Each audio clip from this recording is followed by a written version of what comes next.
Coming up on episode 307 of Wheel Bearings, we've got the 2023 Lincoln Corsair Grand Touring, the Mercedes-Benz EQS SUV, Rolls-Royce banning scalpers, battery plant NIMBYs, a new electric Caterham, the 2024 Chevrolet Traverse.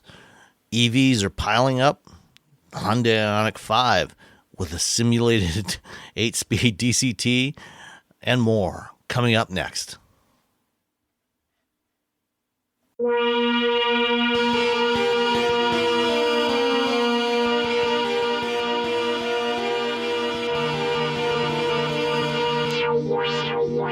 This is episode 307 this time of Wheel Bearings. I'm Sam Abu-Al-Samad from Guidehouse Insights. And I am Nicole Wakeland from the Road Reflective podcast. And I'm Roberto Baldwin from, where do I work? Hot Cars and Top Speed. All right. Excellent. Hot Cars. Every car comes with a free hot dog. got a new job. I got a new job. Free hot dog. Yeah, congrats on the new job. Go, Rob. News and features content manager. I have to open up email every podcast and look at my signature to remember what my job title is. Like, I know what I do. It's just the job titles to me are ridiculous. Job titles are ridiculous. Just let me do my job. You just want to do it. You don't care what they call you. I just want to do my job. Well, let's start with this job by telling us what you drove, Robbie. Well, Sam, you might be surprised to find out that I drove the 2023 Lincoln Corsair Grand Touring all-wheel drive. Really? Yeah. You know what? I drove the same thing. Exactly. Almost the exact same. Mine was gray. And mine was infinite black. Which is not exactly infinite, but you know. It's. I mean, if it's infinite, you would expect it to be something more like Vanta black. This was actually. Oh yeah. Do you remember the tuxedo black that they used to have on Lincolns back about 10 years ago? Oh yeah, black that had like little glass, little balls of glass in the paint. I don't even remember this. Did it look cool? Yeah, it was a really nice black. Yeah. A little different from your typical metallic black, but. Okay. Anyway, what did you think of the Corsair? It's a car. Wow. All right, so it's okay. I like the Lincoln Navigator, like the new Lincoln. It's nice. You get into it, you know exactly what it is. It's very nice. It's comfortable. It drives well. I really like the dash cluster because it's very low key. It's very chill. When you turn things, like it has a little animation, but really it just tells you you're in a certain mode. It's a nice large luxury SUV. The Corsair it's an SUV. It's a luxury SUV, but there's so many things in it that make me feel like if you bought this as a luxury SUV, you would be a little irritated. Oh, irritated. For example, Oh, that's not good. So they have the little gear selection. It's all those little buttons, but it's kind of underneath, like a little ledge. And to the left of that, still underneath the ledge, is the power button. Start, stop, turn it on, ignition. Yeah, they're kind of hidden. It's a hidden power button. So I knew where this was. I've had this car for a week, and then last night I had to finish my PHEV, my all electric test. And so I got out into the car and I was doing stuff and I was plugging in my phone to make sure I had some, whatever to listen to. And then the lights turned off and I knew where it was, but I couldn't figure out where to press. I was pressing above, I was pressing below it. I couldn't find the start button. That's not ideal. That is not, yeah. It's like hidden under there. And the first time I got in the car, I was like, "Where is this?" I'm like, "Oh, that just looks like an error." So we should explain that for model year 2023, launched earlier this year, the Corsair and also the Ford Escape, which shares its platform with this, both got a refresh, a mid-cycle refresh. They've been on sale for a few years now. They got some styling updates, and in the case of the Corsair, they did some interior changes as well, which includes a larger center touch screen and kind of reshaped the dashboard. And I seem to recall previously on the Corsair, those sort of like piano keys switches for the transmission, and also the on-off switch were not quite as far back. They weren't like hidden up in a cubby like they are now. Yeah. In a cubby. Let's just shove them up here. The things that you need to turn the car on and shift gears, just shove them up in there real quick. And so then right below that is this big like rectangular area. And in the middle of that is a really small line of buttons. And so it feels like there's just this empty space and then a little line of buttons. And if you push any of those buttons, the whole little plastic thing moves. Like the entire plastic thing moves. Like if you push the button. Because it's actually one piece of plastic. It's one piece. So it feels really cheap. It just feels, it just feels, a sigh. That's terrible. It just feels like they're like, oh, we gotta make a small little SUV. What should we take from the Lincoln? I don't know. You know what? We can get the dash cluster, and I guess was it Active Glide? We got all these other things. No, it's Blue Cruise now. They dropped the Active Glide. Mine says Active Glide, but it does say Active Glide when you turn it on in the cluster, but it everywhere else it's officially called Blue Cruise now. Oh my god! They're dropping the Active Glide branding. So presumably when they push out the 1.3 update, which they just announced today as we're recording this, hopefully that will change to Blue Cruise. So that's another thing. So driving Active Glide it's not. I mean, it's Blue Cruise. It's okay. As a hands-free system, I drove 7 hours one day in it. I had to go to the Central Valley in San Joaquin Valley on Saturday. So I drove it all the way there. I drove it all the way back. I used Blue Active Glide. Blue Active Glide. No, I believe that's Active Blue Glide. Blue Active Blue Glide. I drove it there, and it was fine, but I kept my hand on the wheel like the entire time because it would like sometimes it would just be it would be on the edge of a lane, like it wasn't centering correctly, and it's just like everything about the car it just kind of irritate me. Blue Cruise Glide essentially the same software and everything as Blue Cruise? Is there a difference? Yes, no, it's exactly the same. It's the same. It is exactly the same. Okay, that's what I thought. Just the name that was it's the same. Different. Okay. It's just you know what it is that they initially wanted to distinguish it, so they gave the Lincolns a different brand for the exact same functionality. And they called it Active Glide on Lincoln. But then earlier this year, when Consumer Reports had their ADAS study, and we had Kelly Funkhauser on, and they named Blue Cruise the best ADAS system.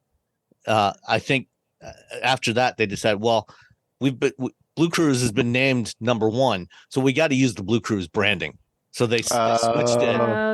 I understand, but they didn't. It's just a weird. Fine, it should have just been called Blue Cruise. But I know they want Lincoln's a premium, and we're going to use Active Glide. Is such a weird name. Yeah, Active Glide. It's the same thing. They don't. It sounds like you get something you get from an adult.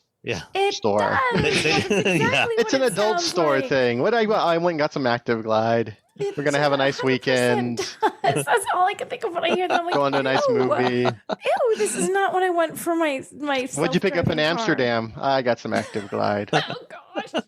I'm so glad they ditched that name. It's just no. I had not thought of that until just now. Oh, that's clearly exactly what Nicole I thought and I are not good people. Are both terrible humans because I'm like, oh, that's not the product they think it is. Yeah. So so the seat, I could not get comfortable in the seat. Like my back was fine. Adjustments. I know all those adjustments, and I couldn't get it to just be comfortable. It's 10,000 way adjustable, and you weren't. It's 10,000 ways to make it. You know what? It was nice though. The massage function was nice. Yes, it was. Yeah, but I think the massage function is why my legs and my butt hurt while I was driving this thing, because it's just like metal underneath it instead of like cushion. They're like, well, we got to have the massage for the butts. So should we put some cushion in there? Nah. Just butt massage. That's all we need. Just a metal. So, driving around, I didn't have any issues with the drivetrain. no chassis issues. It's it's a really fancy Ford Escape, which is just a less fancy Bronco Sport. So It makes me think of like nesting dolls. You just go from the fanciest to the, to the least fancy, Bronco like one of those Corsair. Matryoshka dolls or whatever they and are. the Maverick. So Maverick, Escape, Bronco Sport, Corvair. So there are 4 vehicles on this platform, and 2 of them are good, and 2 of them it's not that the Escape is bad. It's just that the Bronco Sport is better. Yeah. And the Corsair is just it's in a market. It's the starting price is like 8,000 below. Starting is about 8,000 below like BMW and Mercedes and whatever. It's like It's just under $39,000. Okay. So so it's not as expensive as what you're going to get from the Germans, but it's also, you can really feel that $8,000 that $8,000 difference. Like you get into the GLC, the new GLC, and you're just like, they didn't even have to really change anything. They just did little tweaks here and there and made little updates, and it's just such a nice vehicle. And I just feel like the Corsair with the update, it's just, I don't know what they're doing with this. I think they're trying to nickel and dime and save some cash. And, I understand, you got to try to save some money. But if you're buying into a luxury vehicle, it's like just making it kind of look luxury doesn't make it luxury. And that's how I feel about the Corsair. On my EV only drive, I got 24.8 miles EV only driving. I did hit some, it's really windy here during the summer. So sometimes you're driving like against 40-mile-an-hour headwinds. Yeah. I mean, I did my usual loop, and I actually got 33 miles. All right, so it's officially rated at 28. So so when I started, between us, we averaged out about 28. Yeah, so when I started, it looked like it was going to hit 28, and then I had to do the freeway portion, and it was just like, I was like, well, this is it. I just watched the range just get hammered. I'm like, all right, well, I got to make sure to mention this. So we put some stuff in it. We took it for a drive. It wasn't I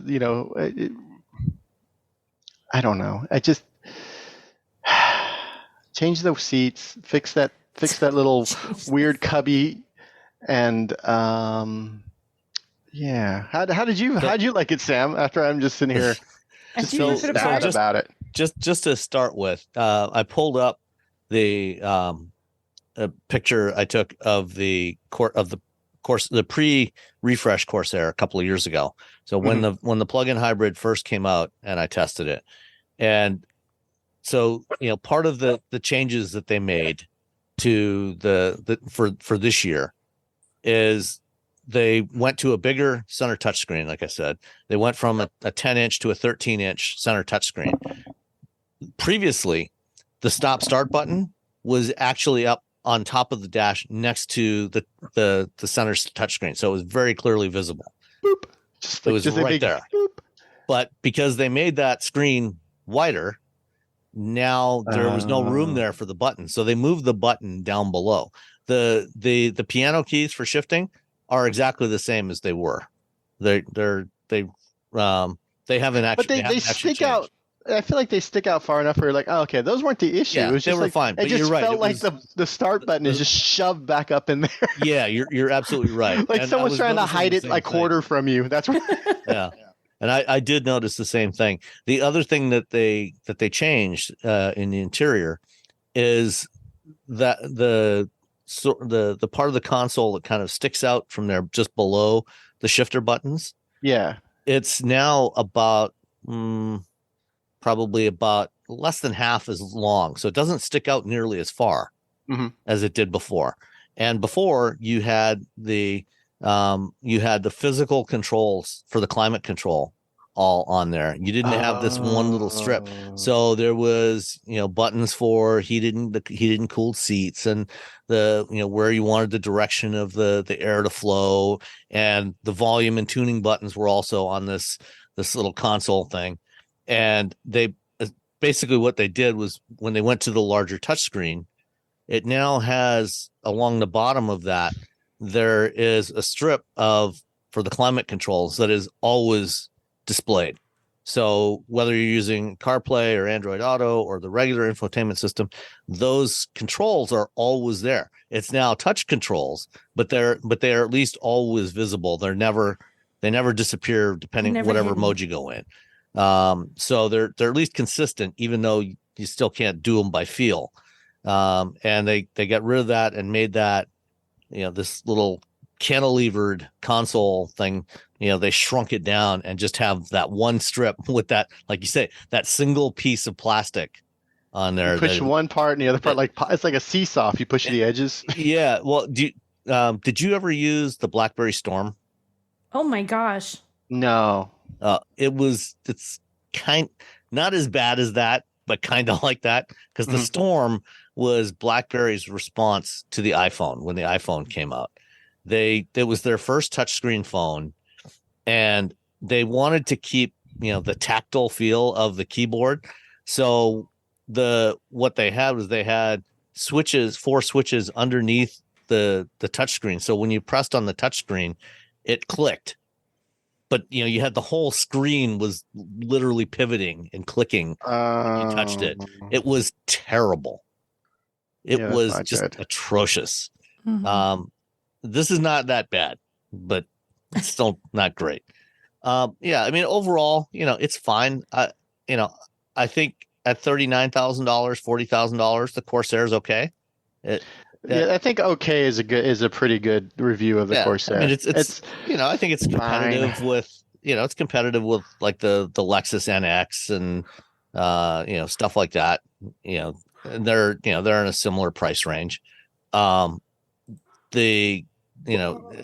65,000, which is what mine was priced at. Yeah, mine was priced the same thing. Yeah, Let me double check. Who knew? It's pretty steep. I mean, the Grand Touring, which is the plug-in hybrid, starts at like 53 or something. Yeah, 53. Yeah, mine started at 53. I got 65,970. Yeah, there's that $8,000 Collection 3 option package that includes Blue Cruise and a whole bunch of other stuff. Also, the heads-up display. If you're going to have Blue Cruise in this thing, having the heads-up display is actually really good. Because I talked about my issues with Blue Cruise when I drove the It doesn't make any noises. I don't know what's going on. Yeah.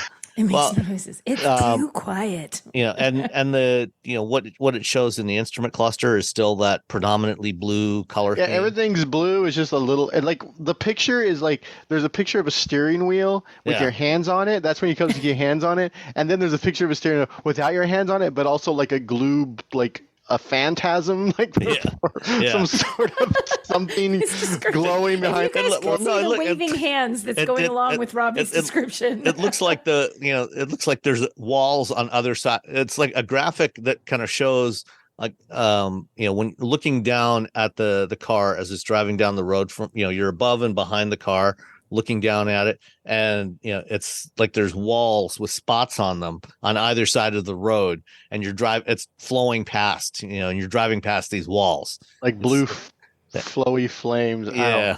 Anyway, it's not enough. There should be a bing or a boop or something. But the heads up display actually gives you a much better view, and it I mean, it's still blue, but you see the steering wheel when you're in hands-free mode, the steering wheel is larger. And when it wants you to go hands-on, it actually moves to a different location and shows you with your hands on the wheel. It moves from the side into the center, to say, hey, put your hands on the wheel. So it's right there in front of you. So you don't even have to look down at the cluster. So I actually thought that worked fairly well. Except if you wear polarized sunglasses. Yes, that is true. Which both of my sunglasses are polarized. So yeah. I'm always like turning my head. I'm like, how fast am I going? Yeah. It's like, what's the speed? Speeding it? That $8,000 option package also gets you heated rear seat, and auto air refresh, and the Revell 14 speaker audio system, which sounds good. It's fine. But at 65 grand, it's a little, it's too expensive. If for 65, just pay the $3,000 more or so and get the base trim level GLC, because you're just going to have a much nicer car all the way, across the board. It's in all regards. In all regards, just pay a little bit extra and get the GLC. Sorry. But again, I like the Aviator. The Aviators are the last time I drove it. I don't know how much they've changed. Who knows what they've done to it? Nothing. And I like the Navigator. I like both of those. It's just I'm like, hey, we got the Corsair. I'm like, oh, cool. I have to do a really long drive. This will be a nice car. And the whole time I was like, oh, This isn't what I wanted. This is not expectations. Not met. this is not my expectation. But at least with the Corsair, you do have all-wheel drive, which you don't have with the Escape plug-in hybrid. So the Escape plug-in hybrid is front drive only, and it's like 200 this is horsepower. all-wheel drive PHEV. Wait, so they could make an all-wheel drive Maverick PHEV? Absolutely. Come could. on. I mean, they're not going. But then to. it would be really They way too can't- expensive because they can't figure out how to make enough. $6,000, yeah, it would probably be a $45,000 Maverick at that point. Mm-hmm. Yeah. And then you're defeating the purpose of being a Maverick in the first. And then at that Exactly. point, might as well just get a Tacoma. Yeah. Taco. So that's the 2023 Lincoln Corsair Grand Touring plug-in hybrid all-wheel drive. It's nice. Full It's title. okay. Yeah. Sorry, Lincoln. Maybe next. Did you know you can support Wheel Bearings directly? Head to patreon.com/wheelbearingsmedia and you can become a patron today. Your contributions will help fund the platforms and tools we use to bring the podcast to you. And exclusives and improvements are already on the way thanks to your generosity. So if you want to be part of an automotive podcast like no other, head to patreon.com/wheelbearingsmedia. How about you, Nicole? What'd you drive? I had a car that was twice as expensive as your little Lincoln, and it was 9 bazillion times nicer. It is. I was driving. It is double the price, 9 bazillion times better. Right. So holy value. It was the 2023 Mercedes-Benz EQS 580 SUV exclusive. That's the whole title. Ooh. Because fancy car needs lots of words to describe it. Yeah. I did not have a Monroney for this, so I kind of built it, I think. And it is $129,100. So 2 of the Lincolns, would you take 2 Lincolns or one of these? I would take one of those. Yeah, I'd probably take. Why Even would I though I want haven't two driven sad- one, I'd probably take one EQS. Like, you know what? The Corsair is like Panera. Like, you go to Panera and you get there and you're like, oh, this is a disappointing sandwich. I should have gone then- a little bit more money and got a better sandwich somewhere else. So instead of Panera, if the Corsair's Panera, then this is your local handcrafted artisan like sandwich you with show up. grain, locally sourced bread. This is the And- Zingerman's to Panera. Like, The what do you Zingerman's want? to Panera. So there we go. So anybody who What do you want? Zingerman's- And then just they slice the meat. What kind of cheese you want? All right, let me slice some cheese. Slice of cheese. They have like Can I get really an extra good slice whole of that grain cheese on there? mustard. They're like, yeah, sure. Can I get a slice of the provolone and a slice of the Swiss? Of each, Sure, we can man. do that for you, And the sir, if Manchego. that's Give me what a you slice of want. Manchego too. All And of the those, guy sir, knows whatever you. like. Or the guy or the gal knows you, and they're like, "Hey, how's it going?" It's like a 15-minute sandwich. So experience. Mercedes-Benz is the fancy sandwich of SUVs. Yeah, it's a 15-minute sandwich experience of an SUV. Fancy I'm sure, sandwich of I'm sure SUVs. Rob Moran will appreciate that. Yep, you're welcome, Rob. We worked really hard on that. I like fancy sandwiches, so it's The all fancy good. sandwich of SUVs. There's our The title. fancy sandwich. So there's a variety of ranges depending on the trim you get, because there's like front wheel drive and there's the all wheel drive. This has the dual electric motors with all wheel drive. So it's really weird, and I couldn't quite figure this out, to be honest. When you go online, the specs say it has 285 miles of range. It's estimating, like it shows you how far it thinks it has less to go, and it keeps giving me over 300 in the car. So I'm not sure where That's the the official Germans for you. Yeah, I'm like, so the official says 285, and I like when I sat down in the car, I thought, wait a minute, am I reading this wrong? Nope, official says 285, but it's got up to as high as, I think, when I haven't had it fully charged. Like when I got it, it wasn't fully charged, and I haven't gotten it all the way up there yet. It was like 312 or something, and I'm like, well, that's a bit more than what they say. So we'll see. I have good luck with the Germans and their range. It's always higher. Yeah, that's what I'm figuring. It's just because it does do that thing where, like, if you're blasting the AC, it lets you know, okay, you're using everything, you're gonna reduce your range, and it gives you the estimate so you can see how you're using your vehicle is impacting your range, which I always think is really cool. It sort of gamifies driving. So 536 horsepower, 633 pound-feet of torque. You push the pedal. I can't call it accelerator. That just go sounds pedal. too darn fancy. The go pedal. You push. I like that. You push the go pedal in your fancy sandwich and it moves. It really, really goes really fast. There's no hesitation, but it has the combination of being quiet because it's an electric vehicle and EVs don't have the noise of an engine when you accelerate, but also it's got that well-mannered thing that comes from a true luxury brand like this. This is a $130,000 car. They're not messing around. So even though you go aggressively, there's none of that, like, sort of, it's not harsh. It's very well-mannered. It feels very controlled.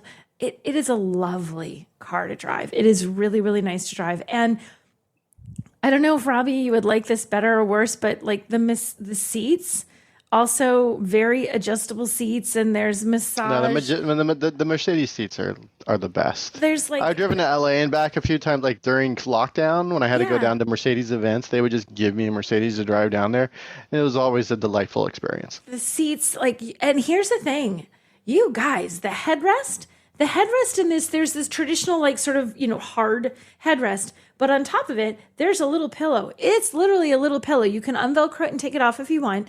It is so darn comfortable. Like, you put your head back, I think, I can't actually adjust this so my head's back because I'm just gonna go sleep. Like, it is so comfortable. And you have it on the driver and passenger side, and in back, the outboard rear passengers also get their own little version of this. I've determined I don't think it's quite as floofy as the ones in front, but still, you get your own little pillow. My only objection to this pillow is that it's got sort of like a suede finish to it. It's not leather. So it kind of grabs your hair a little bit. So as you turn your head, it keeps grabbing your hair. And I feel like after a road trip, my hair would be kind of like a mess. Like a little rat's nest, like every time you look around. It's just swirling and swirling and swirling and swirling your hair. I kept wanting to like straighten my hair. And I thought, this is just me. And then my daughter, who's 19, was riding. And she's like, this keeps like messing up my hair. And I'm like, oh, she thinks the same thing. So, but oh my gosh, are these seats comfy? So comfy. And again, I drove the sedan and the Mercedes sedan, and the lights, the ambient lighting inside of the Mercedes, it never fails to crack me up that there are things you may not do while you are driving because it is distracting. But if you would like to set the lighting to go through a rainbow of colors constantly and blink and do this, you can do that, and that's not distracting, apparently. To have it look like you're inside of a nightclub as you're driving along, like your whole Daft Punk thing, the inside of this with that light would look absolutely appropriate at one of your concerts. I turn that stuff all the way up and I just drive around. It was, within like 5 seconds, I completely forget it's on. Well, I notice it. I always notice it. I don't. There's certain. But I feel like people driving by are like, "What's going on in that guy's car?" Oh, yeah, they're like, "What the heck is this guy doing?" Right? It is really cool. My daughter loves to play. So whatever ambient lighting is available, she puts it to the most in-your-face version of it that you can conceivably come up with. And it's hilarious. She did that. My husband sat down in the car last night. He's like, whoa, what is going on? I'm like, that would be her fault. And it also has what they call the MBUX Hyperscreen, which is 56 inches of screen. Your entire dashboard pretty much is screen. So you have a 12.3-inch digital instrument cluster, a 17.7-inch infotainment screen, and then a 12.3-inch passenger screen that does, I don't think all, but a lot of the functions you get on your infotainment. So it's just screen everywhere. And the middle one, it is gigantic. It looks cool, but again, it's a lot. It's a lot of screen. That screen is too much. To me, I like the regular. I just like the regular, like their little portrait screen that you can get. You think it's too much? Like no one ever cares about that. I show everyone the passenger screen. No passenger has ever been excited to use it. When I was in, when I did the EQS SUV drive with and Tim Stevens was driving, I was in the passenger side and I watched some of Everything Everywhere All at Once, and I'm like, well, I guess I could do that. But then at the same time, I could just do that on my iPad. Right. Well, you know what? It was interesting. My daughter had a really good point, and I don't know that this is something that, and this isn't a Mercedes-Benz thing. This is anybody who has a screen on the passenger side. So when your airbags, like the thing, like if you're too close to the steering wheel, it's not good to be too close because they always tell the driver like the airbag could go off and it's time to go off at a certain thing. You shouldn't be too close. Like you shouldn't put your feet on a dashboard because if the airbag goes off and the passenger's riding with their feet on the dashboard, the airbag's going to go off and hurt your feet. When she goes to use the infotainment screen, she's right. And that she tends not to be laying all the way back. She leans forward on her knees to touch the screen. Mm-hmm. So you are now putting your face really, really close to the screen. So if something happened, I feel like you're very, not that the screen's going to get, but there's an airbag in there. And I know the airbag is designed to go off and not cause the screen to hit you or anything, but you were very, very close to that dashboard. And until she said that, I never really thought about it. Like you were, because she said, like if she's watching something, she'll watch it and she leans back. But if she's messing around with stuff, she leans in close to the screen. And I wonder about that. And again, not a Mercedes-Benz knock, just a, hey, I wonder. I know that the Mercedes, if you slam on that brake, it shoves you. It just grabs you and yanks you back. Is it maybe that's it? Maybe it's going to immediately. The seatbelts will just like. Seatbelt pretensioners will yank you back. There are things that the Mercedes does that is like insane. Like one of them is that. The other one is if you get out of your lane, it's like no, and it yanks you back into your lane. You will get back in the right lane. So maybe that's it. Maybe it's set to do that. But it was something that had never occurred to me until my teenage daughter said, I'm sitting actually really close to this as I'm playing around selecting things. That can't be safe. And I thought, gosh, I don't know. Is it? Like, it's a question. I wonder now. I need a Mercedes-Benz person to answer that question. Well, you know what? With do you remember when we were kids and our parents told us, don't sit so close to the TV, you'll go blind? Right. Well, now it should just be, don't sit so close to the screen, you'll get killed. You'll die. Like, right? Your hand will get smashed into your face. Like, I really, don't you wonder now? Like, I never thought about it until she said it. And now, because like I know the Jeep, the Grand Wagoneer has one over there too. I feel like there's a couple different. So it's not like Ferrari has one. Yeah, so it's not like a Mercedes-Benz. Porsche's got it in the Taycan. Oh yeah, Porsche has it in the Taycan. So I wonder what kind of. The problem is the testing is that the people just get bored with them after about 5 minutes and they never use it again. I think that's true. So it's not an issue. It's like we're not using it. Don't worry, you're not going to get injured in an accident because you're never going to use it again after the first 10 minutes. It's there. It does stuff. It does stuff. And then so anyway, so that was my thought about that screen and that it's gigantic. I do feel like it's a bit much for the screen. But as far as driving it, I mean, it is a wonderful car to drive. It looks so much like a luxury car. The second you open the door, and even before you open the door, like the handles pop out and actually says Mercedes-Benz is like embossed onto the top part of the handles. At night, when you open the doors, the puddle lamps, they're like dual puddle lamps. One side, like the side on the outside of the door, has the traditional star. What do they call it? A tri-star? I'm suddenly drawing a blank. The star, just the Mercedes-Benz star, I think. Just Mercedes-Benz star. But then they have, when you look at it from the inside, it has the little star pattern, the same one that makes up the grille. It's not just a badge on the grille. There's actually, imagine the entire grille would be like a honeycomb pattern on a traditional car.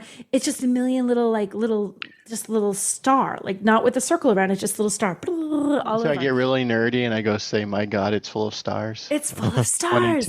It's full of stars. The grill is full of stars. The puddle lamp is full of stars. And even on the inside, there's this natural wood that is on the center console, and it's actually on the front and the rear doors. And in that are embedded the same pattern of these tiny little metal stars. And you can kind of sort of feel them with your fingers, like they're just ever so slightly, there's like some tactile thing going on there.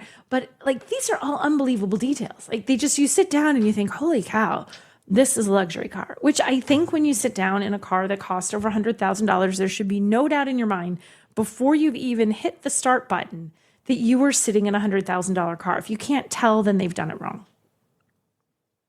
There. I think that sounds about right. So I like this. I really like this. I mean, it's expensive, but it does exactly what a car at this price point should do. And it's an electric vehicle, so it gets you something that's an EV. Oh, and one of the cutest little things. Do you know how you fill the windshield washer fluid in this?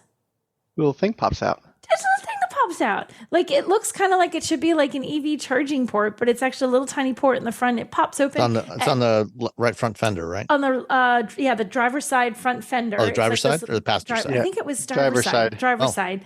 And it pops open. But what's really funny is it pops open. It has a little image. Like if your washer fluid's out, the image you get on your instrument cluster, it has that inside that little thing. So if you look in it and you're wondering, like, what is this for?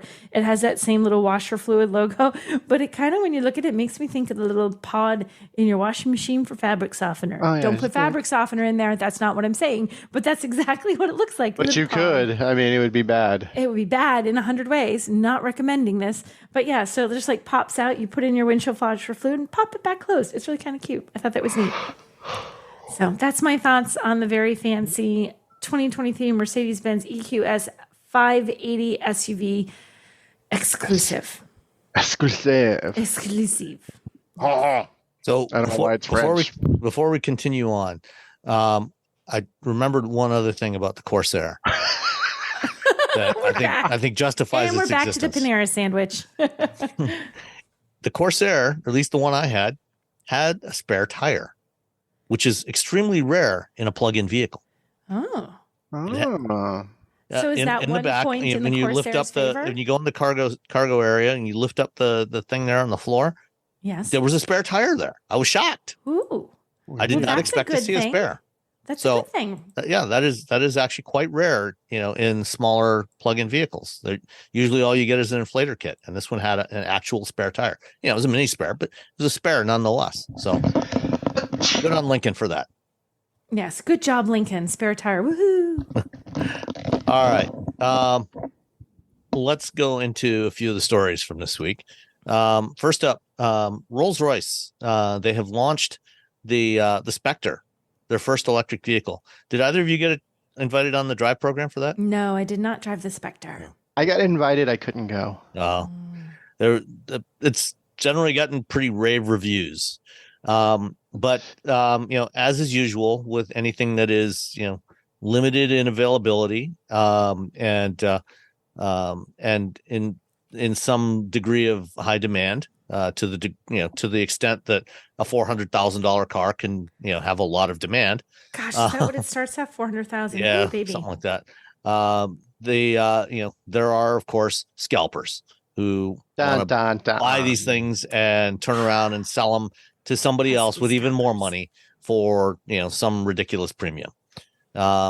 Rolls-Royce is having none of that. And they have told people that if you buy a Spectre and you immediately turn around and sell it, you will never, ever, ever, as long as you live, be able to buy another new Rolls-Royce. Unless you buy it scalped. Well, yeah. But I mean, you will never be able to buy one from Rolls-Royce. You'll never be able to buy a brand new Rolls-Royce from Rolls-Royce. We will never sell you one again. And I don't know about you, but I like that idea. I think more automakers ought to do that. No more Rolls-Royce for you. Yeah, I think it's not like it's a car that's a mass market car that's out there in tons and tons of units and people want it. And if people are just going to take advantage of the market to try and, make a buck that way, that stinks for people who are just willing to buy it and who maybe wanted to customize it because Rolls-Royce can do whatever kind of customization your heart desires. If they just buy one and now the person who really wanted just a regular person with $400,000 couldn't customize it, or $450 couldn't customize it the way they wanted. Yeah, I think that's a cool move. So it gives people who really want to buy it and keep it for themselves a better chance of getting it. Yeah. All right. Next, battery plants. They're going up all over the place. The list that we have at where I work, Guidehouse, we've got about 30 battery plants that should be operational in North America by the end of 2026 on that list.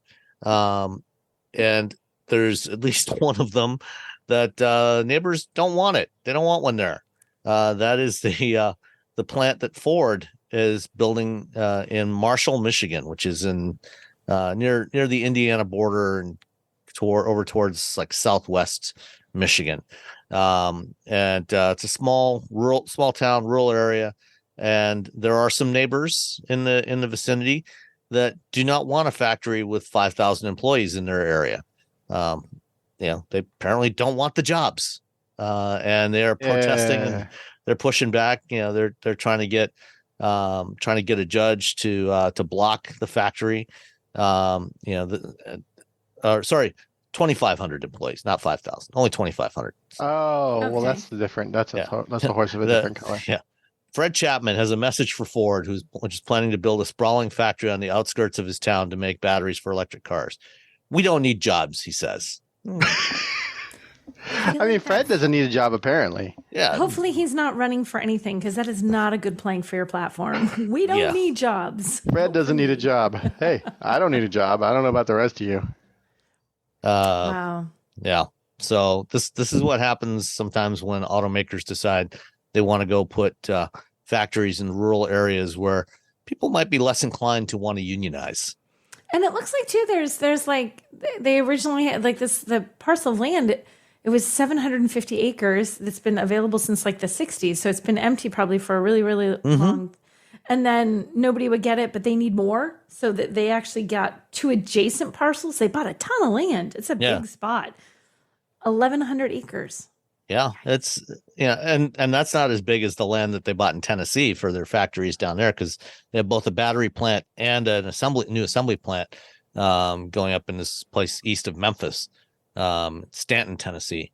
So yeah, it's it's a big investment that Ford's making to build LFP batteries for their future vehicles, and the locals don't want it there. And that's there's also another one, and I think part of this has to do with the fact that even though Ford owns this plant outright, they are licensing some technology for LFP batteries from CATL, the Chinese battery manufacturer, because originally Ford was planning to do this plant in Virginia, and Glenn Youngkin, the governor of Virginia, said, nope, we don't want this plant in Virginia, because there was this little slight connection with CATL. Said we don't want any Chinese companies involved in anything in Virginia. So Ford said, okay, fine, we'll go to Michigan. And now they're getting pushed back from the locals there Michigan's too. like, no, thank you. Well, the state of Michigan's giving Ford a bunch of money, as most states usually do whenever a company builds a big factory. But they, just some of the locals are pushing back against this. Oh, I'm reading all the way down to the bottom, and this guy Chapman, we don't need jobs. He lives across the street from where they're going to be building it. Yeah. So he doesn't want that directly across the street, and they tried to buy it, and he doesn't want to sell. So. Yeah. That's a stinker. But when you buy land across the street from a commercially zoned thing, someday they might build something. Yeah, I think I think this is I don't think this is ultimately going to get stopped, but it's weird, especially when it's not that, it hasn't been that often that new factories like this got built until relatively recently, and now we've got a whole slew of these battery plants going up, and I think we should. I don't think we should be trying to stop these things. No, they need to be built. So they got to go somewhere. Like housing, people got to live somewhere. And it is a commercial zone, so okay. All right, but people need jobs and they need houses. So Caterham, you guys know who Caterham is, right? Little British car maker. They make that funny little thing. They back in the early 1970s, back in the early 70s, they bought when Lotus stopped building the 7, the sports car. Caterham bought the tooling from Lotus, and they have continued to build the 7 in various incarnations ever since, for 50 years now. And now, after 50 years of building the 7, they finally have a new car that they unveiled. Every 50 years, we're going to get a new Caterham car. As part of the Goodwood Festival of Speed. It's electric. It's nothing like the Caterham 7. It's about the same size as a Porsche Boxster, but it has 3 seats, 268 horsepower, and has 249-mile electric range. It looks fantastic. It does look beautiful. It doesn't look anything like a 7, though. It does not. It's going to be very expensive. Car. It's pretty. Because they're a tiny company. But it looks fantastic. It just cut the top off, boom, and you got the new Mazda Miata EV. There you go. Yeah, they said price less than 80,000 pounds, which is about $103,000 US right now. So 79,000 pounds. But it looks fantastic. All right. Chevy, their 3-row crossover, the Traverse. The current one has been around since about 2018 or 2017, and there's a new one coming early next year. As we record this, it's Thursday. It's going to be officially unveiled on Monday when the show will be published. And they've got a new 3rd generation Traverse. It's all new. Looks quite different from the first 2 generations of Traverse. What do you think?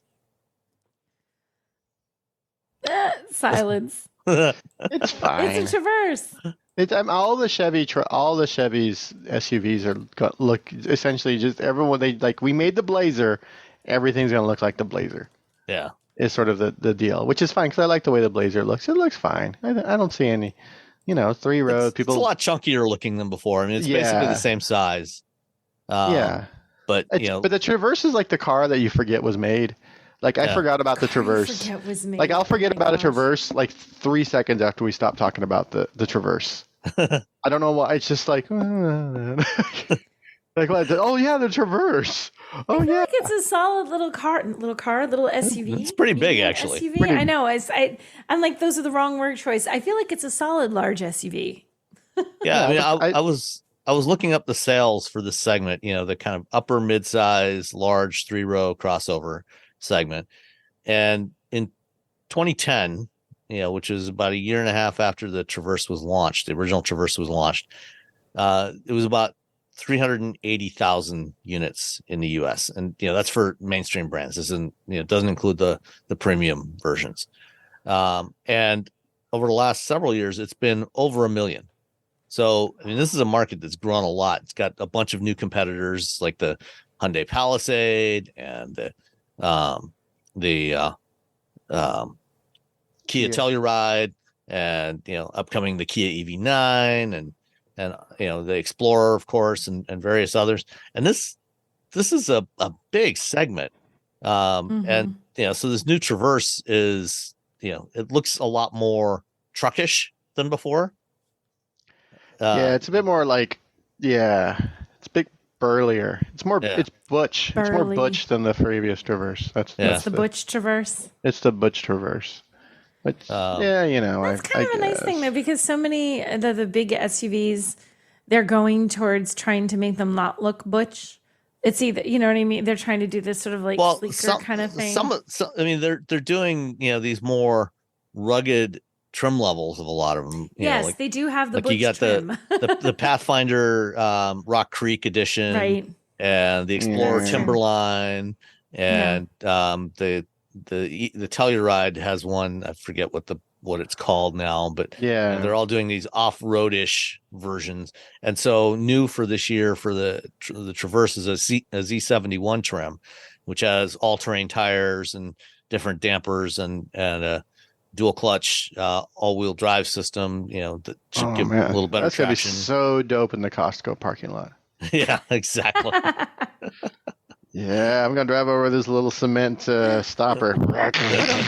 Yeah, right over it. No one can stop me. And then the interior, I think, is a big improvement over the current. Yeah, interior is nice.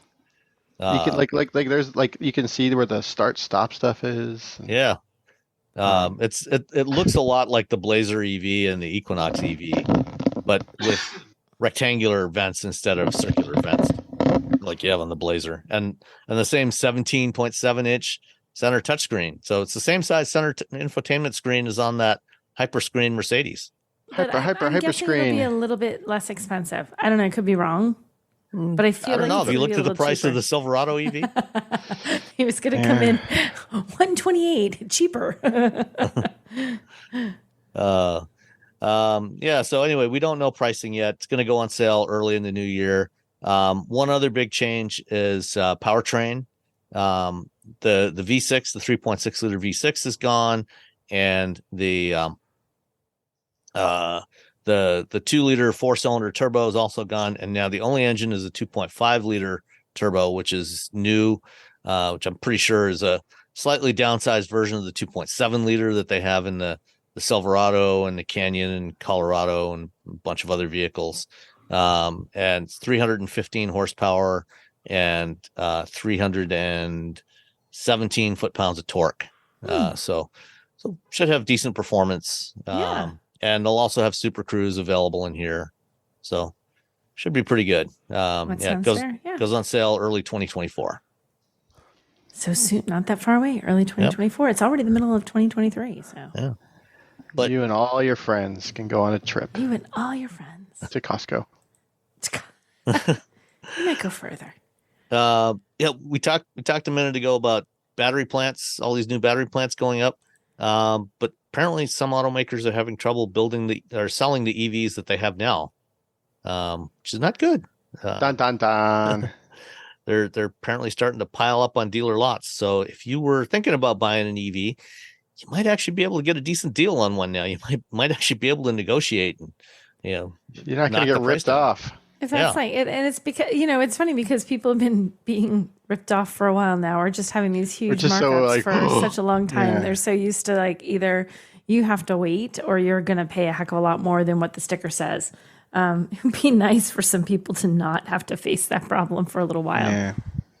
Yeah. There's apparently a lot of Mach-E's and F-150s on lots right now.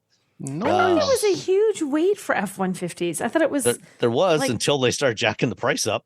And now all of a sudden, supply and demand. Yep. Now they're like, oh no. They're like, well, people will pay for this, so we'll just raise the price. And you're just like, they're only going to pay for this for so long, man. So maybe that $129,000 Mercedes that I have right now could actually you could have it for a bargain price of like $120,000. Yeah. Or you can get a $7,000 discount on a Toyota BZ4X or Subaru Solterra. What Robbie said. Mach-E, man. The Mach-E's a good car. The Mach-E I would buy. I buy the F-150 and I buy the Mach-E. I actually really like both of those. Two totally different vehicles, totally different use cases, but I would buy either one. 2023 Mercedes EQS 450 4MATIC, MSRP $118,000, $7,500 Mercedes incentive, $4,500 additional incentive, $4,000 dealer contributions. Ooh. $3,000. Did you just randomly Google a dealership to see? No, this is in the Jalopnik story. It is down. It's in there. Yeah, if you scroll down, it's there. So, oh my gosh! So you can get a deal on an EQS. I don't know about the SUV. Look at that. This looks like it's actually the 75, 45, the sedan, 4,000, 3,000. Yeah, I think that's the sedan. You want the SUV. I mean, I prefer sedans over SUVs, but when it comes to the EQS, the SUV is better because the sedan, the rear headroom is not great. You're better off with the SUV. The SUV is really roomy. It's fantastic. Yeah, you're better off with that SUV. So that's like 7, 8, 9, 10, 11, 12, 13, 14, 15, 16,000. Is that like $16,000, $17,000 off? That's what it looks like to me. Okay, wow. I was trying to do math, and I'm like, wow. So some pretty hefty discounts on some EVs, not all of them. Right. But, some, and then, I mean, Tesla has slashed the prices on the Model 3 and the Model Y multiple times this year, cut them by upwards of 20% from where they were at the beginning of the year. Mm-hmm. And this is part of why, you're starting to see, inventories build up and sales starting to lag on some of the competitors because, the competitors have not dropped prices for the most part, have not cut prices in the way that Tesla has. And so instead, they're just going back to the traditional discounting method, the way they used to do. Mm-hmm. So, with more EVs coming to market, I think it's going to be a little more affordable to get them. Everything's coming up Millhouse. Yep. Another EV that should be more affordable next year in 2024 is the Kia EV9. Which we've talked about. It goes on sale later this year. Initially, the EV9 is going to be coming to us from South Korea, which means that it will not be eligible for the $7,500 federal tax credit unless you find a way to get that through a lease. But just this morning, Kia announced that they are spending $200 million to expand their West Point, Georgia assembly plant to add production of the EV9 in Georgia. Starting in the second quarter of next year. So by next summer, you will be able to get U.S. built EV9s that will be eligible for the tax credit. Dun, dun, dun. Yay. Yeah. And if the EV9's a little bit too big for you, how about an Ioniq 5N? Dun, dun, dun. It looks fair. That's all? Fantastic. Sorry, the dog came up to me and interrupted my... Bobby lost his train of thought. The dog required pets suddenly. It's debuted at the Goodwood Festival of Speed, setting a new benchmark for high-performance EVs and driving fun. I love reading the titles they give press releases. They're such it's so crazy. Yeah. So they've been talking about the Ioniq 5N for a while, and I think they're going to do an Ioniq 6N as well. 641 horsepower from this one, so it's faster than the EV, or more powerful than the EV6 GT or the Genesis GV60 Performance, and it has something that those two cars do not have, which is simulated 8-speed DCT. Ooh. Which I don't know why you would want this, but it has it. It's such a weird thing. Like, okay, sure, you got it. Like, okay, all right, fine. If that's what you felt like we needed, okay. So I guess there will just be a little blip in the torque delivery as you're accelerating. So every once in a while you'll get a little dip in the torque delivery, just for kicks. Yeah, just to make it. So feel... I'm looking at, is this a thing? I guess it's a thing. The 3 pillars of N performance, which are corner rascal, racetrack capability, and everyday sports car. Corner rascal. Corner Rascal is the name of my country band, so I'm filing a suit against. All I can think of is like that rascally rabbit. It makes me think of Bugs Bunny cartoons of old. Corner Rascal. Corner Rascal. Yeah. Among the many exclusive performance features are the N battery preconditioning, which will warm up the battery before you go on the track. Mm-hmm. N race, N pedal, N brake regen, N drift optimizer, N torque distribution, N launch control, N grin boost. Grin boost.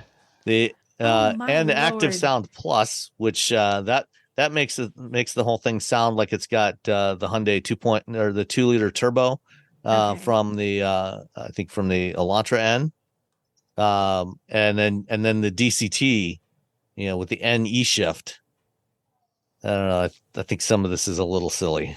Oh, there's a lot of N. It's a lot of silly, and I am very excited about this car. It's all insanely city, and I'll probably use, if once we get in for review, I'll use all those things for about 10 minutes, and they'll be like, all right, it's enough of that. And drive it. Okay, but for 10 minutes, I will be a child.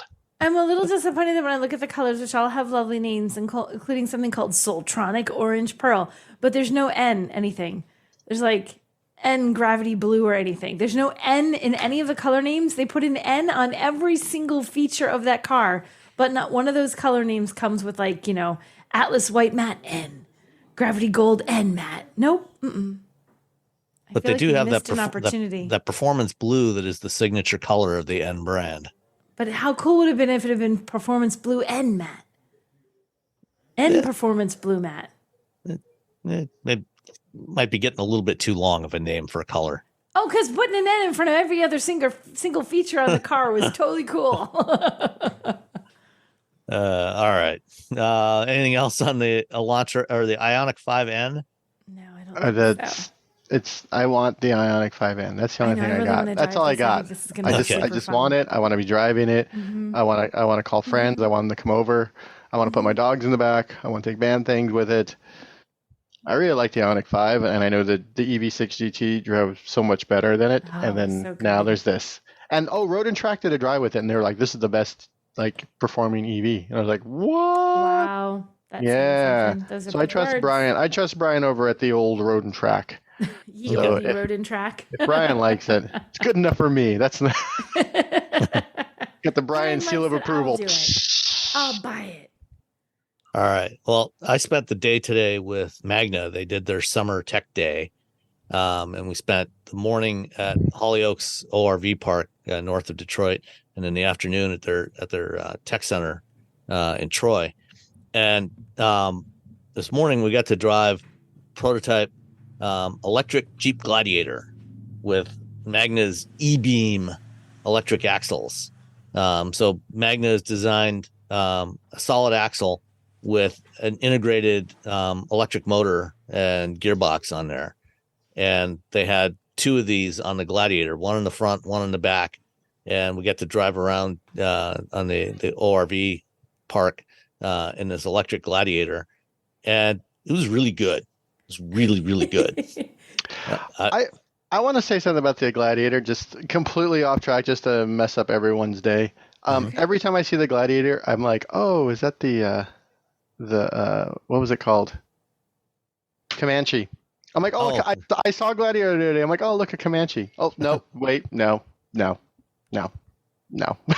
You keep wanting it to be a Comanche, or you think it looks like one? It just the Comanche was the Jeep truck from the. Yeah, I mean, keep wanting it was based on the XJ Cherokee. It was an XJ Cherokee pickup back in the late 80s. And yeah, I mean, this doesn't look anything like a Comanche, but I think it's Comanche just a truck. Yeah. Technically, it's a Jeep and it's a truck, so totally the same thing. Yeah, in my brain, I saw it the other day, and I'm all, oh, Comanche. I'm like, no, Robbie, no. And to be honest, wrong vehicle, Robbie. No. But one of the cool things about this, and this was a Magna prototype. They built it to demo their hardware that they've developed, and to show it off to automakers, try and sell it to them. And one of the cool features that they built into this is their E4 low system. So it's just software that simulates the effect of having four-wheel drive low, because there's no transfer case in this thing like you have on a regular Gladiator or Wrangler or any other off-roader. And what it does is it just changes the mapping between the accelerator pedal and what gets commanded to the motors. So, it goes at really low speeds. But the nice thing about it is, even though with electric motors, the great thing about electric motors, you get that instant responsiveness. The bad thing about electric motors off-road is you get that instant responsiveness. So you get all that torque right away.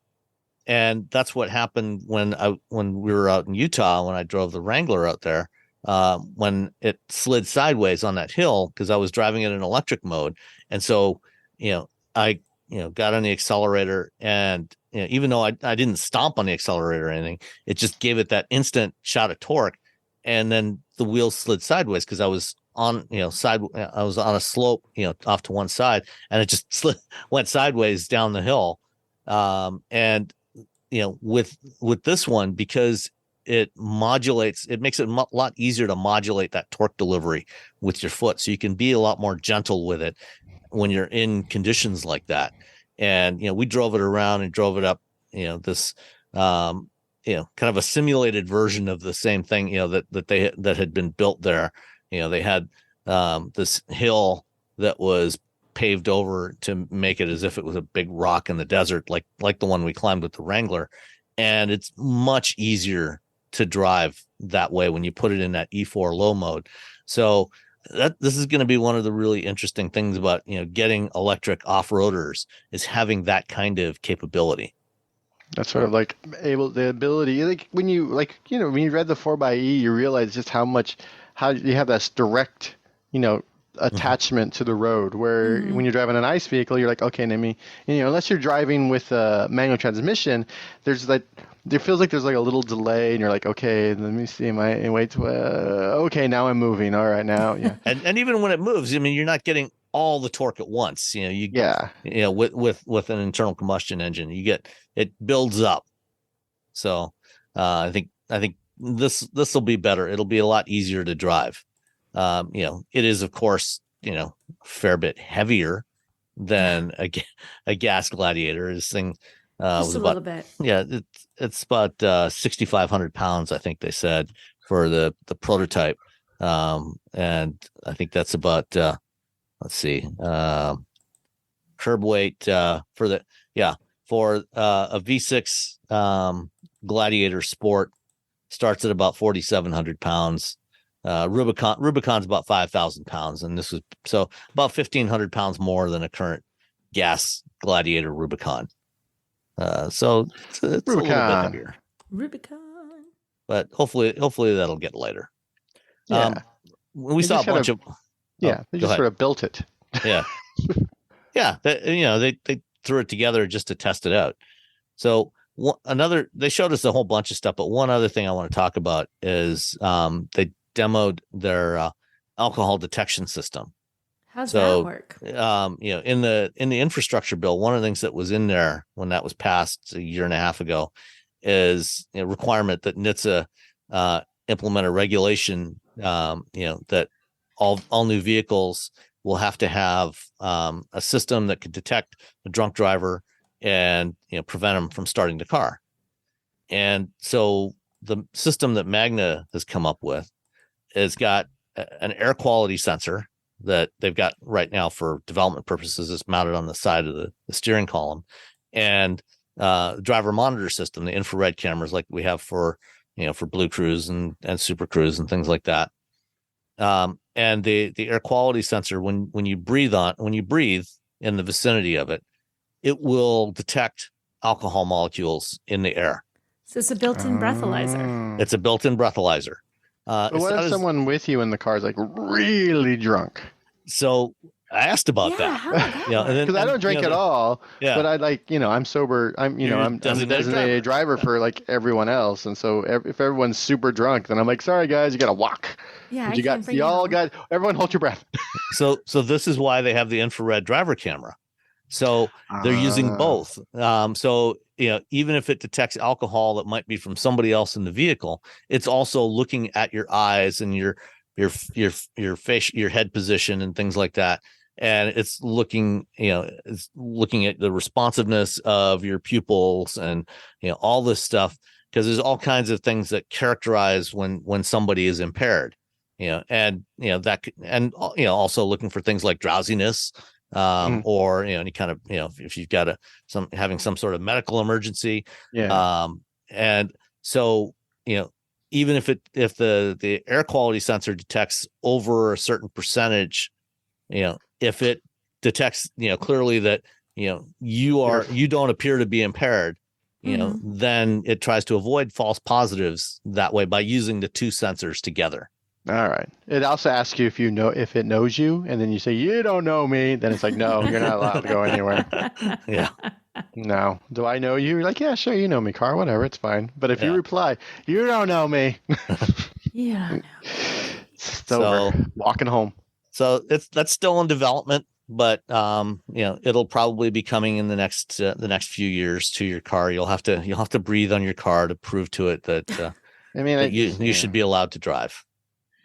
You got to breathe. Everyone remember to breathe. Yeah. All right. Let's answer a few listener questions. I know you've got to go pretty soon, Robbie. I got a motor. I got to go drive a Lamborghini. I'm sorry.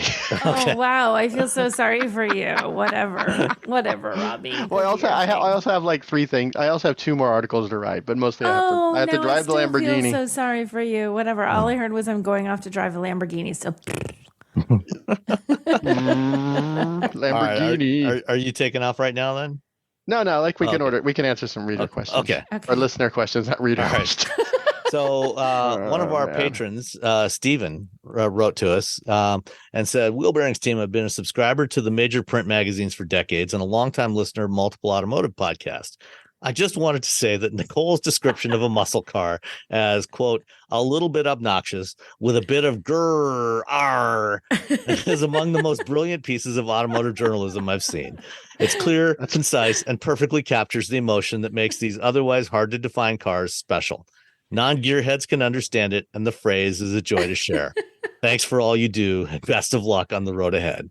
You're very welcome, Stephen. I'm pleased with my inability to come up with words and just make sounds to describe words. Grr, that is grr and R are words. It is accurate. I appreciate that you appreciate He wrote them out. Yeah, he even spelled them correctly. It actually says grr, R.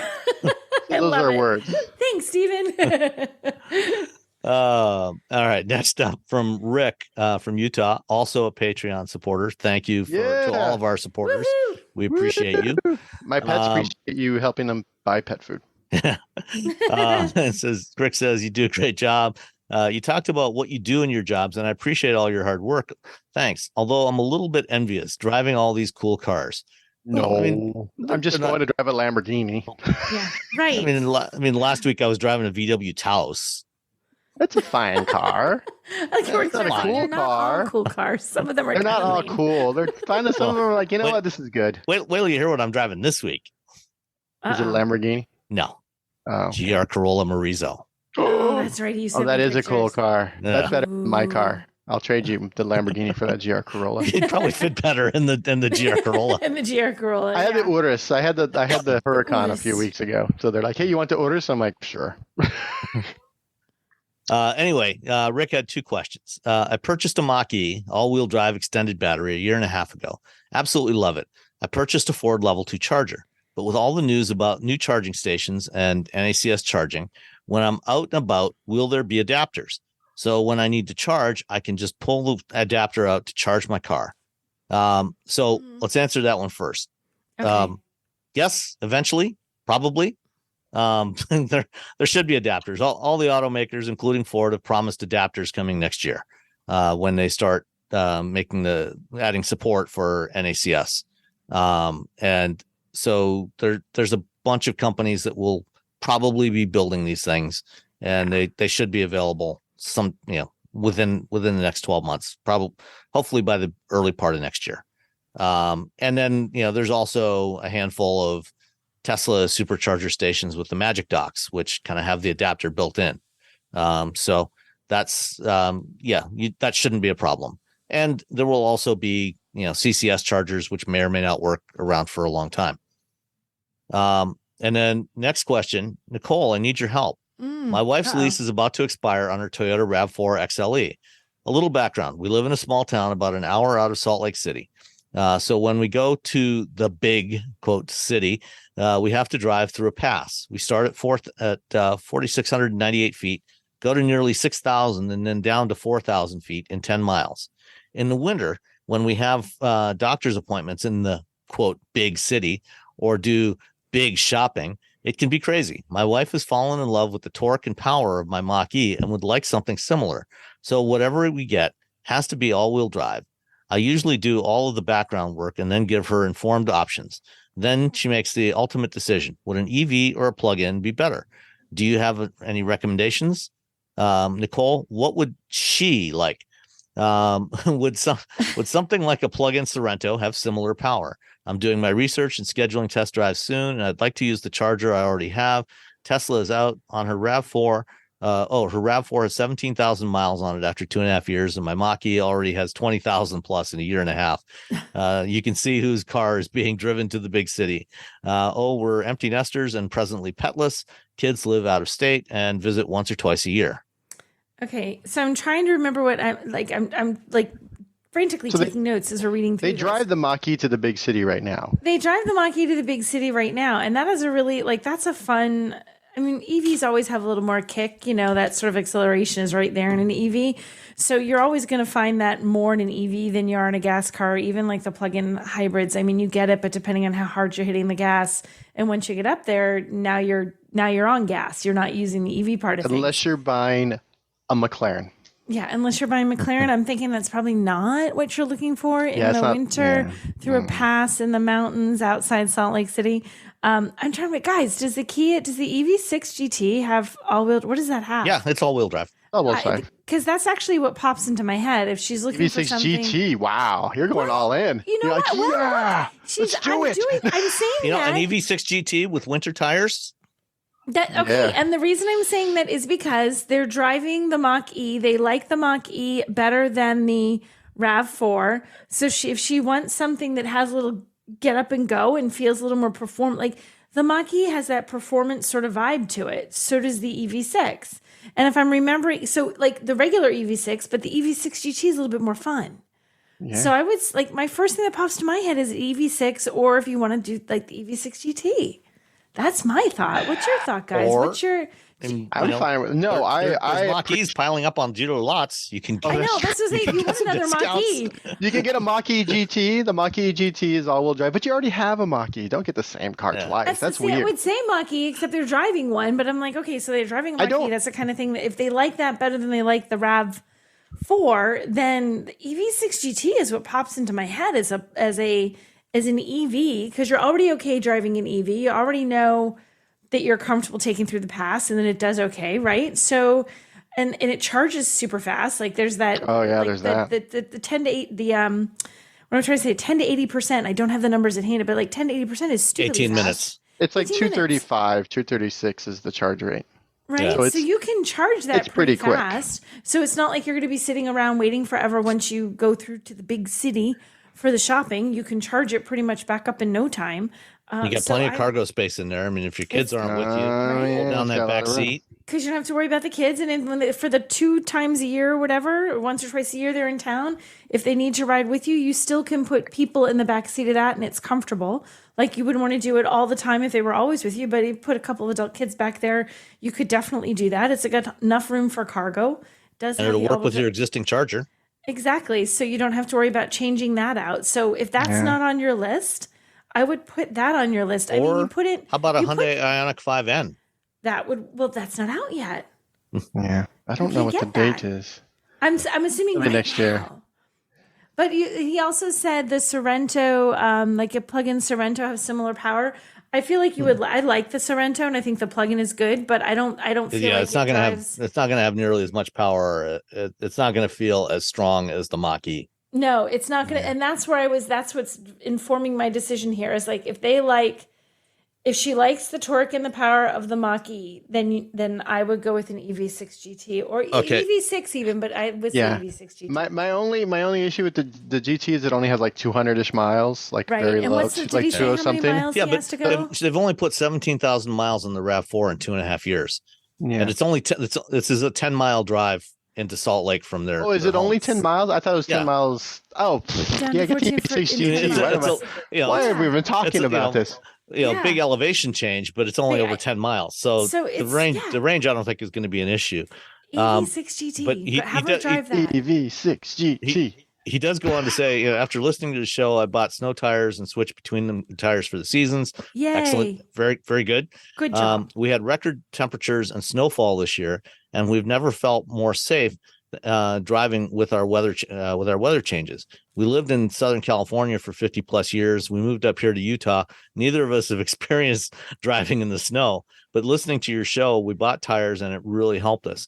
Yeah, because that is all the difference. Yay! Because everybody, winter tires are the best thing to have in the winter. Yeah, I mean, that may be something to keep in mind, though. With the EV6 GT, ground clearance is not going to be great. So if they're depending on how quick they are with clearing the snow.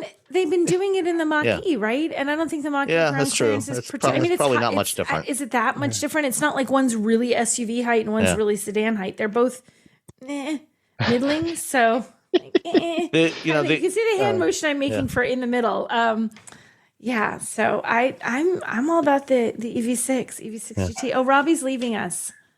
I have to go. So I'm not going to be able to help with the next two. Okay. Well, we'll figure it out. There's a lot of questions. Make do while you go drive your Lamborghini. Just make some stuff up. Do you know what? Just pretend you're me and just say ridiculous things, and people are like, "Oh yeah, that's Robbie." Okay, we'll do that. Just say Robbie wrote the script for us for this question. Yeah, Robbie just told us what to say. All right, Bye, we'll talk Robbie. to you next time. Bye. All right. Another possibility too. If you decide that you want something a little different from the Mach-E, might be to wait till later in the year, depending on what your timing is. If you need to do this, fairly soon, then I would go with the EV6. Otherwise, you might want to consider, the EV9, if you want something with a little more ground clearance, a little more SUV-like. I don't know if they want that big, right? Because they're That's empty true. nesters with they don't really need that something might be a little big. more car than they need. Yeah. So, I go with the EV6 GT. I really think that's my top one. I feel like if you're thinking Sorento, have her test drive it just to see, but you're not going to it's not going to feel like the Mach-E. Yeah, definitely not. The GT, the EV6 GT. It is a really good vehicle though. It's a great vehicle, but if she likes that, like that performance feel, EV6 GT. Yeah. All right. All day. Next up from Ed. Thank you for answering my question a few episodes ago. I really appreciate it, and it helped me make an informed decision. And for the life of me, I can't remember what the question was, but we will proceed with answering these questions. Okay. I have a second question regarding the CCS versus NACS connector. Could you give a quick, if possible, explanation of the engineering differences? Well, the main things are the NACS connector is physically much smaller than the CCS connector. CCS connector is a big bulky thing, and Another important factor is the CCS connector, the latch, when to lock into place is actually on the connector. So, a lot of times sometimes when you go to chargers, if somebody has accidentally rolled over the connector, if they left it laying on the ground and they drove over it, that latch will get broken. And so when you put it on there, the friction will hold it on, but there's nothing to prevent somebody from pulling it off. Right. With NACS, the latch mechanism is actually in the port in the car. It's not on the connector. So it's much less likely to get broken. So that's one thing. The physical size is smaller. The NACS connector, as it was originally designed, the CCS and the J1772 connectors, one of the things, the requirements when they were developing the standards was it had to withstand 10,000 insertion cycles. So plugging it in and unplugging it 10,000 times. The NACS connector is apparently only designed for about 3,000 cycles. So it's not really designed with the same level of durability. And, for Tesla, they made the decision to do that so they could have a smaller connector. And they also decided up front that they would do this and just go with, just plan on replacing them more frequently on the chargers, as they wear out. Instead of waiting till 10,000 cycles to replace them, they would replace them after 2,500, 3,000 cycles or whenever they needed to be replaced. So the specs are a little different, but function, in terms of what they actually do, the capabilities are similar. And the latest, it's supposed to be able to support up to 1,000 kilowatts, a megawatt charging with that NACS connector. So we'll see. Pros and cons, I kind of covered that. The biggest pro for NACS is the size, and it's also a lot easier to insert. And we talked about this before. If you actually look at the charge port on a Tesla, the edges of the port where you plug it in are kind of tapered a little bit, so they're curved a little bit. So when you stick the charger in, or the connector in, it goes in much easier, and you don't necessarily have to have it directly perpendicular. It doesn't have to go straight in. If you have it's much easier because because I plugged in a Tesla too, and it is pretty easy. But when you're plugging in the CCS or CSS, am I saying CCS? Wrong? CCS, if you were slightly off angle, you are not plugging that in. It is not kind to you. And if you're trying to plug in a dark spot, it's not bright, you have that moment why am I not lining this up right? They're definitely harder to plug in. Yeah. And because they're bigger and heavier, and the cables for CCS are heftier, when they get cold, they get stiff. And I've dealt with in some cold weather, and there was one time I was driving with another person, and it took both of us, because between trying to line it up so that the plug and the port went together correctly, and just getting the cable itself to bend the way we wanted, it was ridiculous. So the cold weather does make them a little challenging. And, if you happen to have any kind of mobility or strength issues with your hands, like if you have arthritis, or, anything else like that, then it becomes even harder, to handle that thing and get it on there. So, the NACS, with the thinner cable, smaller connector, it's easier to get a grip on, it's easier to insert. It's just going to be a lot easier for people to use. Future proofing, the NACS is supposed to be able to handle up to a megawatt. So that shouldn't be an issue. Obviously existing vehicles with CCS, they will eventually at some point have to use an adapter to charge from an NACS charger. European standard, in Europe, they use CCS type 2, which is a variant. We have CCS here in North America. We have CCS type 1, because the CCS, as I talked about before, they started with the J1772 connector, which is the round. If you look at the connector, it's the round part with 5 pins in it. And that's just for AC charging. And basically what they did was they just added on 2 more big pins for DC charging. And because here in the US for AC, we use single phase AC systems. There's 5 pins in the AC part of the connector. The CCS Type 2 and the version of J1772 that they use in Europe, that AC part of it is different. It has 2 extra pins because in Europe they use 3-phase electricity. And so, you can get more power out of that. But it's basically pretty similar. And in Europe, the European Union mandated several years back that everybody had to use CCS Type 2, no exceptions. And that includes Tesla. So in Europe, Tesla doesn't have their own connector, their proprietary connector, NACS on there. They use CCS Type 2, and superchargers in Europe have CCS Type 2 connector on them.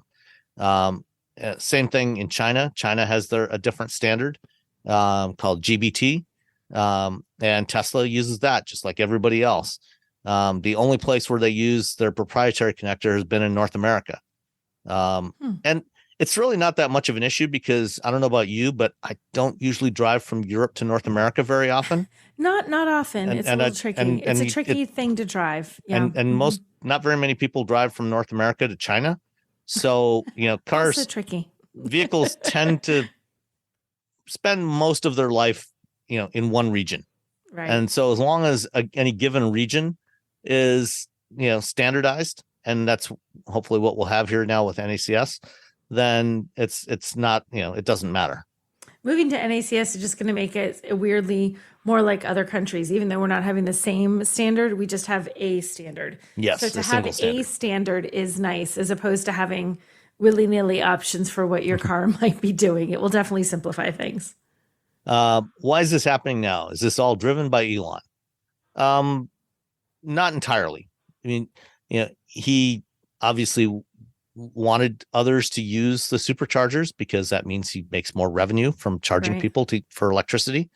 But he made the Tesla connector open source and rebranded it as NACS and said everybody can use it. And I've confirmed with multiple automakers now that they don't have to pay royalties to Tesla to use that connector. It is in fact truly open. And it's now being incorporated into the SAE standard. So there is a benefit to Tesla in terms of more revenue.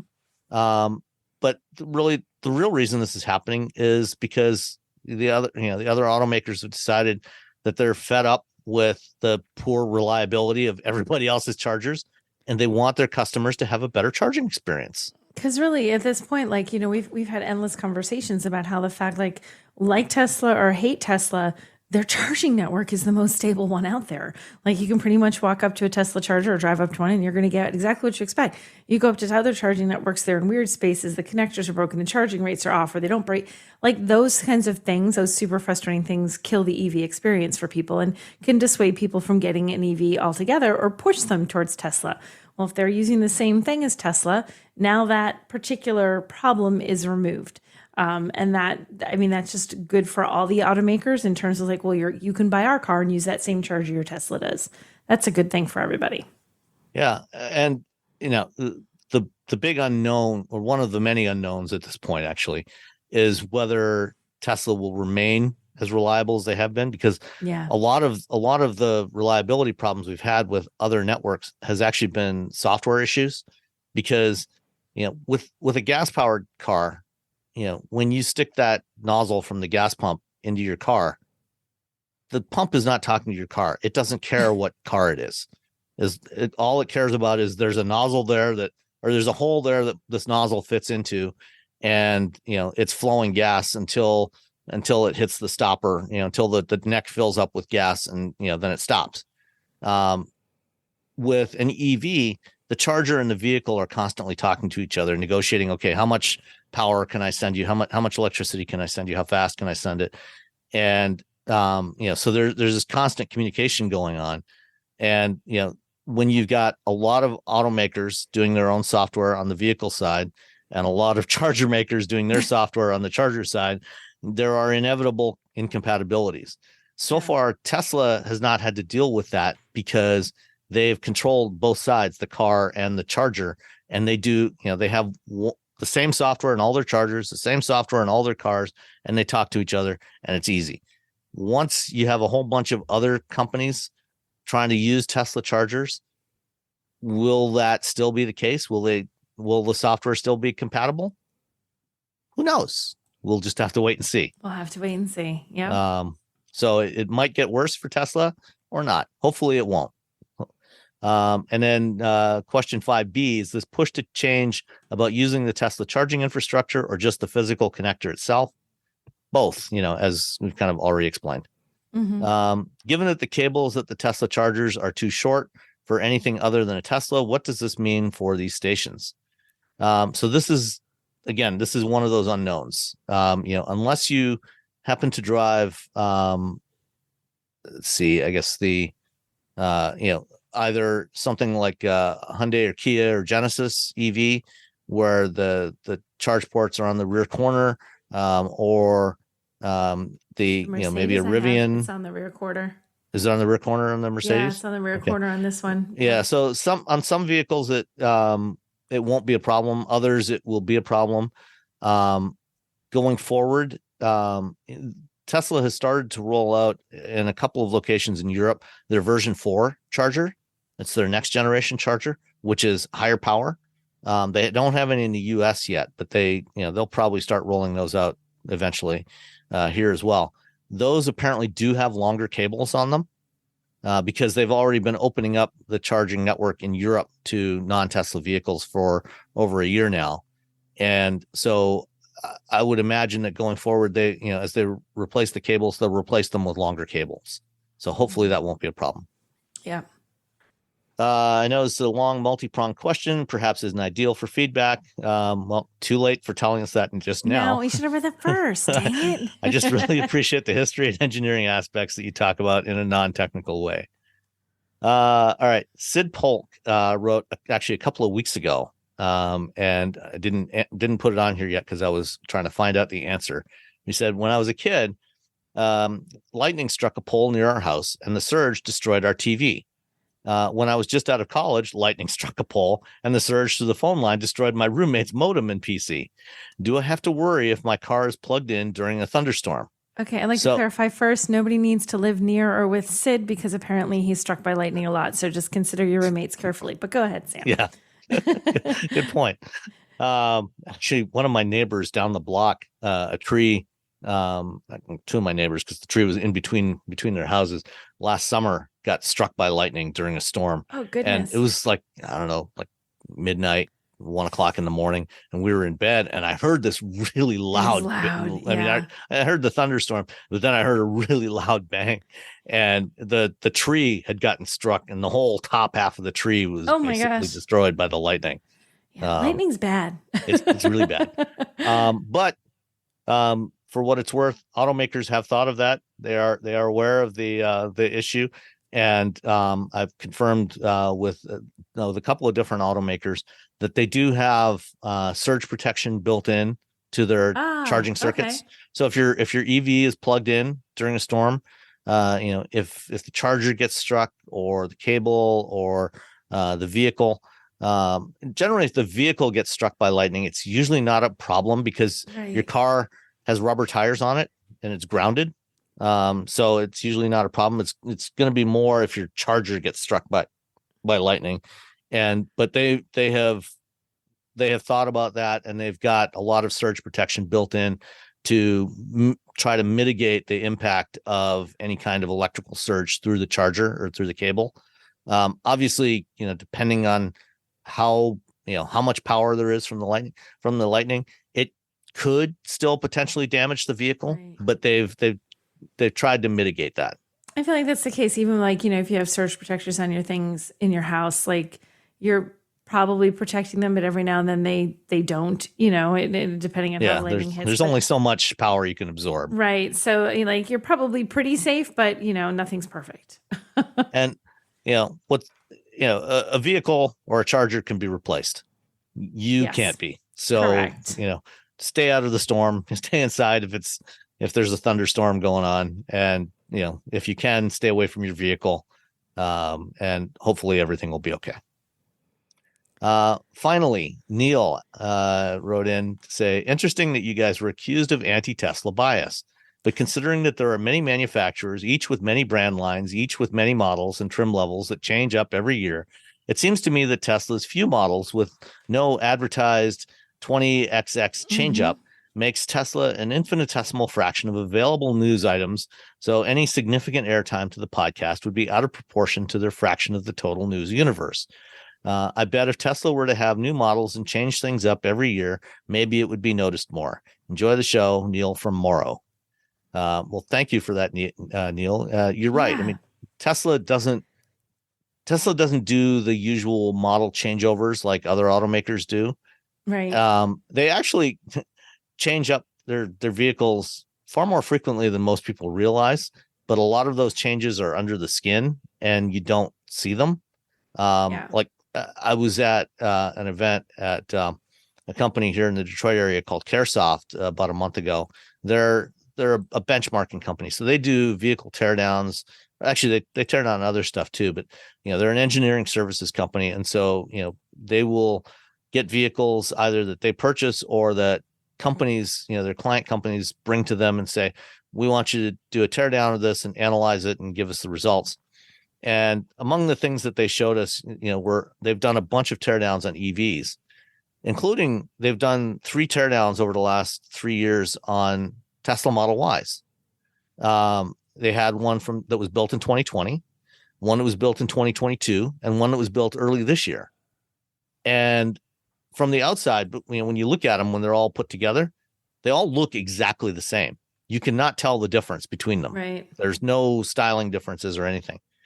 But when they tore them down, it's remarkable how different they actually were under the skin.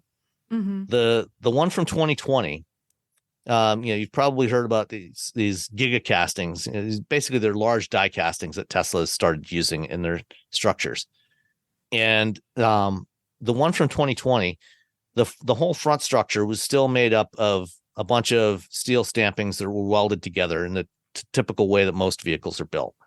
But the rear end, they had 2 of these large aluminum castings and then a piece of aluminum in between that was welded in there. So for the rear structure, and the shock mounts where the shocks and the suspension and everything are hooked up, it was 2 large aluminum castings. For the one built in 2022, instead of 2 castings, there was 1 big casting that made up that entire rear structure that's under the sheet metal. And then there was another one, and the front was still the same as the 2020 version. The 2023 version had that rear single casting, and then it had a similar giant casting for the front structure to replace the front. Plus, the body on the 2020 and the 2022 models still had a floor pan in there. After they took everything out, there was sheet of steel that made up the floor pan, and the battery pack is bolted to underneath that.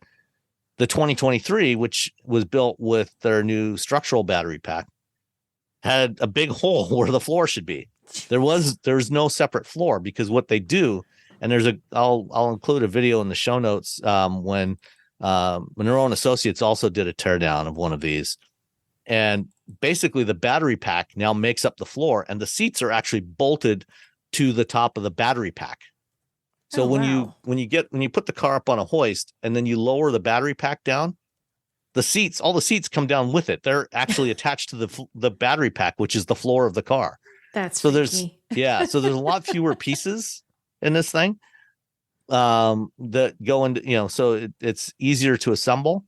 But there are some downsides to this. And this is one of the things I was talking to the Magna guys today about. I asked them about this because among other things that they do, they make body panels and frames and all kinds of stuff. And I talked to one of the structural engineering guys, and I asked him about, these large die castings and, whether other automakers are looking at it. He said, yeah, other automakers are looking at it. And what I heard from him, and what I'd also heard from somebody else a couple of weeks ago on this topic, was that one of the problems with these large castings is when you get into a crash, they, with a traditional steel or aluminum structure, that's made from a bunch of stampings that are welded together, they use, they usually use multiple materials in there. It's not all the same material, and some of the parts are designed to deform in the event of a crash, to absorb energy. Because what you want to do is you want the vehicle body, the vehicle structure, to absorb the energy of a crash, so it's not transmitted to the occupants in the vehicle. So there's less likelihood of the occupants being injured. Like the car looks squished, but you're fine. Yes. Yeah. You can walk away from a crash where the car may be, severely damaged or destroyed, but you walk away from it with little or no injuries. With these castings don't work in the same way. And they typically, they don't deform the way these steel stampings or these metal stampings will. They will just fracture. They'll absorb the energy, but they fracture. And basically what happens is, in the event of depending on the severity of the crash, a lot of times with a traditional structure, it's repairable. They can replace some of the parts, right, and they can straighten stuff out and they can repair it. With these castings, they can't be repaired. You basically have to rip the entire front of the vehicle off or the rear of the vehicle off and throw it away. Well, it gets recycled, because you can. Right, nice thing about metals is you can melt them down again and reuse them and use them again. Yeah, but so the repair costs are substantially higher, and a lot of times, insurance companies will end up just totaling the car. And so that, if you've got a structure like that, there's a much higher probability that in the event of a crash, it's just going to be totaled instead of repaired. Yeah. So just something to think about. Yeah. Well, that's all we've got for this week. That's it. That's all we got, Sam. Yeah.